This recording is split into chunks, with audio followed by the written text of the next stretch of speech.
అమ్మ చాలా ఇబ్బంది పడుతున్నారు అమ్మ. లేదు లేదు లేదు, మీరు టిఫిన్ తిని రాకూడదు అన్నారు కదా, అందుకే కింద టిఫిన్ తిందాం అనుకున్నాను. పర్వాలేదు, ముందుగా వచ్చేసి. నమస్తే అమ్మ, welcome daddy in kitchen.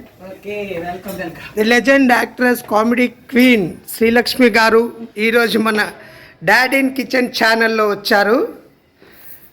Thank you అమ్మ, thank you very much. Okay,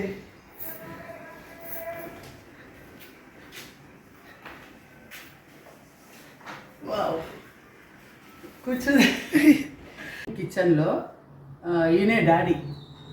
ఈ డాడీ వచ్చేసి 2000 రెసిపీస్ చేశారు. చాలా బ్రహ్మాండంగా చేస్తారు ఆయన వంటలు. అది కాకుండా మమ్మల్ని ఇన్వైట్ చేసి సెలబ్రిటీ షో చేద్దాము, వంటలు చేద్దాము మా మీతోటి అని అందరు ఆర్టిస్టులని ఇన్వైట్ చేయండి, మేము అన్నిటికీ ఎంకరేజ్ చేస్తాము.